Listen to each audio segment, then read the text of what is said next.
I want you to picture a scenario. It's, say, 10:00 a.m. You've just drafted what you believe is the perfect email. Right, the masterpiece. The masterpiece, exactly. It's witty, it's professional, it outlines the project perfectly. You hit send, you feel accomplished, you go grab a coffee. Day one goes by silence. And that's fine. Totally fine. People are busy. Day two comes around. Still nothing. You start checking your sent folder just to make sure you didn't, imagine writing it. Oh, yeah. By day three. By day three, the spiraling begins. Exactly. You are practically vibrating with anxiety. You start questioning your entire existence. Did I offend them? Do they hate the project? Do they hate me? Did I accidentally insult their grandmother in the second paragraph? It is the universal anxiety loop. We have all been there. It's that horrible limbo where the silence just feels incredibly loud. Mm-hmm. And then you're hit with the ultimate dilemma, the core question that I think keeps us all up at night. How do I follow up without sounding absolutely annoying? Because there is this massive tension, right? You don't want to look desperate, like you're just sitting there waiting for them to reply, but you also can't just disappear and let the work die. It's a tightrope walk. You're balancing the need for information with the fear of being a nuisance. And honestly, for most people, that fear wins. It wins. They freeze. They don't send the follow-up because they don't want to be that person. That person being the pest, Yeah. the nagger. Precisely. But today, we're going to fix that. We're going to break down exactly how to follow up politely, professionally, and naturally. We've got a stack of insights here that really act as a guide to removing all that awkwardness. And that passive-aggressive energy from your inbox. Exactly. And I'm hoping we can also dig into the why behind this. Because, intellectually, I know I need an answer. But emotionally, I feel like I'm barging into someone's office uninvited. That feeling is exactly what we need to dismantle first. Before we even talk about what words to type, we have to talk about what's happening in your head versus what's happening in theirs. Okay, let's unpack that. Why is this so terrifying? It's just an email. Well, the material points to a concept we could probably call the asymmetry of attention. When you send an email, especially one you've worked hard on, that email is taking up 100% of your cognitive attention. Right. It's my baby. It's your baby, exactly. Right. But to the recipient, that email is one of maybe 300 things hitting them that day. It is occupying 0% of their attention until they click it, and then maybe 1% while they scan it. So when they don't reply, I interpret that silence as, rejection. I think they're ignoring me. Because if you ignored someone for 3 days, it would probably mean you were avoiding them. It would, yeah. But for them, they likely just saw it, thought, okay, I need to check the data for that, closed it, and then got distracted by a literal or, a metaphorical fire in the office. Mm-hmm. The sources are very clear on this. In a business environment, silence is almost never personal. It's just cognitive overload. That's all it is. So we need to reframe the entire act. You aren't chasing them. Chasing implies they're running away from you. Right. You are reminding them. That's a subtle shift, but it feels really different. Chasing feels predatory. Reminding feels helpful. It is helpful. Think about it. If you legitimately forgot to reply to an important email about a budget or a deadline, and 3 days went by, wouldn't you want someone to just nudge you? Honestly, yes. I'd be panicked if I realized I dropped the ball. I'd be like, oh, thank God, please remind me so I don't get fired. Exactly. You are acting as a life raft, not a burden. Yeah. You're helping them clear a mental tab. But, and this is the huge caveat, you only get to be the helper if your tone is right. If you come in hot, you stop being a helper and start being a demand. And this is where it gets really interesting, because the difference between helpful and demanding often comes down to just a couple of words.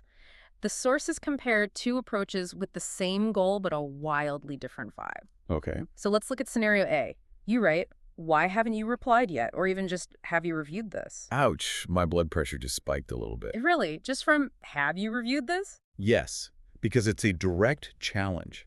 It feels like an interrogation.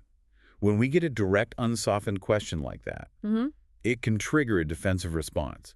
It feels like a teacher asking for your homework. It highlights my failure to reply. It does. Now compare that to scenario B, just following up on my previous email. Completely different. My amygdala, the fear center of the brain, it stays asleep. It's the same purpose. I need a reply. But the feeling is neutral to positive. So the secret sauce here seems to be in the specific words we choose. The research calls this softening language. And softening language is really the core principle of polite professional communication. It's about using specific words that cushion the request so it doesn't land like a punch. Okay. The sources highlight a few magic words here. Just wanted to checking in and following up. Okay, I have to play devil's advocate here for a second. I have read so much productivity advice that says you should delete the word just from your vocabulary. Oh, yeah, I've seen that too. They say it makes you sound weak or apologetic or like you're lacking confidence. I just wanted to ask versus I am asking. That is valid advice for, say, a pitch meeting or a salary negotiation. If you're asking for a raise, don't say, I just think I deserve. Be direct. Right. But a follow-up is a completely different social context. How so? In a follow-up, you are, by definition, interrupting someone. You're asking for their time again. In this context, just isn't weakness. It's social lubricant. It minimizes the imposition. It's signaling this isn't a big deal. I'm not trying to take up much of your time. I'm just popping in. Exactly. It lowers the stakes. It prevents the friction of a demand. Yeah. And the same goes for wanted to. I wanted to check in regarding Yep. why does wanted to work better than I am checking in. I am checking creates this visual of me standing over your shoulder with a clipboard. Right. It's monitoring behavior. I wanted to check. Shifts the focus to my intent. It's softer. It frames it as my desire to connect rather than my audit of your work. It's amazing how much work these little words are doing. It's all linguistics. Ugh. We're signaling status. Mm. If I demand an answer, I'm asserting high status and lowering yours. If I use softening language, I'm treating us as equals, or even deferring slightly to your busy schedule, which makes you much more likely to help me. Okay, I'm sold on the mindset. We're reminders, not chasers. And I'm sold on the ingredients, the softening words. But I want to get practical. Yeah, let's build a toolkit. I want to build a toolkit. Because when I'm staring at that blank screen, I don't want to have to improvise. Agreed. Having default templates just removes the emotion from the whole drafting process. If you have a script, you don't have to sit there worrying if you sound passive-aggressive. So the material gives us 5 specific go-to templates. I want to walk through these, but maybe we can do it with some specific scenarios. Because I feel like I'd speak differently to my boss than I would to a vendor. That's a great way to approach it. Context is everything. All right, template number 1, the classic. Just following up on my previous email. This is your bread and butter. It's simple, it's direct but soft. When do I use this one? This is for, low-stakes situations or peer-to-peer communication. Just following up on the lunch order. Just following up on the meeting time. It's efficient. It doesn't carry a lot of emotional weight. Okay. Template number 2. I wanted to check in regarding. And then you insert the topic. This is a step up in specificity. You'd use this when the email thread might be getting old or buried. It gently steers them back to the topic. It's great for project management. Template number 3, and this is one I use a lot. Just wanted to see if you had a chance to look at this. This one is heavy on the empathy. By saying, if you had a chance, you're explicitly acknowledging that they might not have had a chance. You are giving them an out. That sounds dangerous, though. Don't I want them to do it? Why am I giving them an out? Because if you corner them, they get defensive. By giving them an out, you actually make it safe for them to reply and say, so sorry, I haven't looked yet. I'll do it now. It preserves their dignity. Exactly. Use this one when you're asking for feedback or a review of a document, especially from someone senior to you. Got it. So that's the manage up template. Okay, template number 4. Following up on the message below. The dry one. Yeah, this one feels a bit cold to me. A little see below. It is functional. I would probably warn against using this with a client or someone you're trying to build a relationship with. It can feel a bit like, I already told you this, read it again. Right, it's like pointing at a sign. Exactly. Yeah. But if you're emailing a colleague about a logistical detail like a tracking number or a file link, it's perfectly fine. It's just efficient. You just have to know your audience. Okay, now template number 5. This is the heavy hitter, the Jedi mind trick. Checking in to see if you need anything else from me. I love this one. This is so powerful because it reframes the entire interaction. How so? Instead of asking for something from them, you're offering something to them. Do you need anything from me? It triggers what's called the reciprocity norm in human psychology. The reciprocity norm. Yeah, humans are just wired to want to return favors. If you offer help, I feel a social urge to respond. It also subtly suggests that maybe the reason I haven't replied is because I'm waiting on you, not because I'm lazy. Oh, that's clever. It's giving them a really nice excuse. Oh, actually, I was just waiting to ask about X. Exactly. Use this one with clients or anyone you want to impress. It makes you look proactive and service-oriented, even though you were essentially saying, please hurry up. It's the help me help you strategy. Precisely. Okay, so we have the templates, but there is a trap here, the sources mention.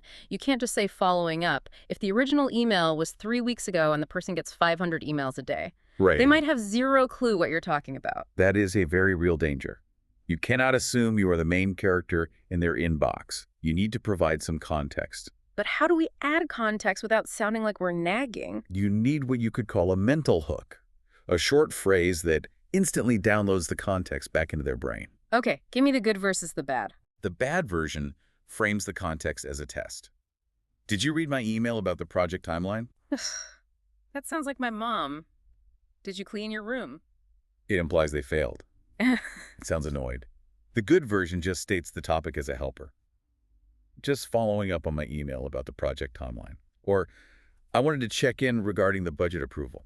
It's subtle, but it works. You aren't asking if they read it, you're just pointing to it. Right. They see budget approval and their brain clicks. They don't even have to open the thread to know what you want. You're reducing their cognitive load. Reducing cognitive load, that seems to be the theme here. Make it easy for them to say yes. That is the golden rule of follow-ups. So we've written the body, we've used our soft words, we've added our context hook. Now we have to stick the landing, the sign-off. Endings matter more than people think. You can ruin a perfectly polite email with a sign-off that sounds aggressive or, presumptuous. The sources have a good list and a bad list here. Let's start with the bad, the villain of the inbox. Reply ASAP. Never. Just remove it from your vocabulary. Unless the building is literally on fire or there's a hard legal deadline expiring in 10 minutes, ASP is forbidden. It's just barking an order, isn't it? It creates panic and resentment. It says, my time is more important than yours. What about thanks in advance? I have to admit, I have mixed feelings about this one. Sometimes it feels polite, but other times it feels like... I'm thanking you now because you don't have a choice. Yes, exactly. You've hit on a very contentious point in business etiquette. It is. Thanks in advance is polarizing. It can be seen as presumptuous because it assumes compliance. So when can I use it? If you're emailing a subordinate or someone who is, contractually obligated to do the thing, it's probably fine. It's efficient. Yeah. But if you're asking a favor or emailing a peer, stick to looking forward to your thoughts or just thanks. Looking forward to your thoughts is nice. It's optimistic. It assumes a reply is coming, but it doesn't demand it. And please let me know when you have a moment is the gold standard for respect. When you have a moment.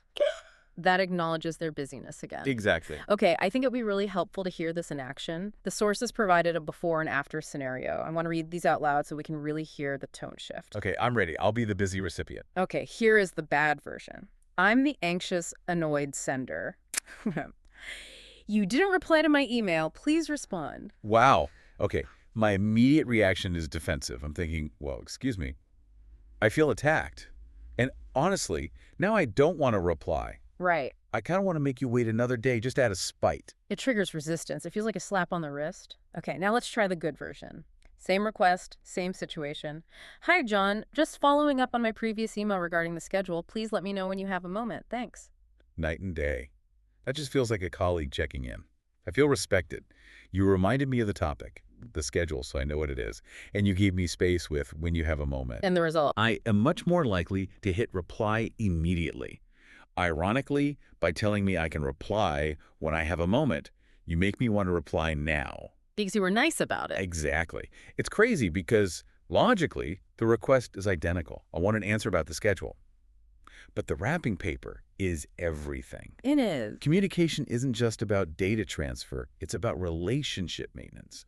The good version maintains the relationship. The bad version damages it. So we're almost at the end here. We've covered the mindset, the words, the templates, the sign-offs, but we need to put this into a process. The sources boil this down to a final checklist. Right. So if you're staring at your screen wondering if you should hit send, just run through these 4 points. Okay, point 1, the timing.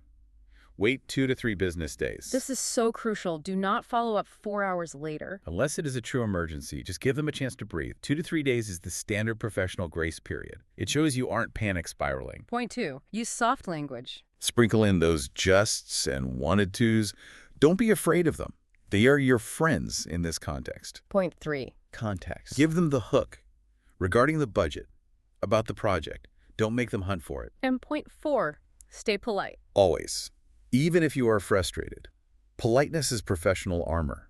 It protects your reputation, even if the other person is being difficult. I love that image. Politeness is professional armor. It really is. Now, before we go, I want to leave our listeners with a thought that really struck me while we were preparing this deep dive.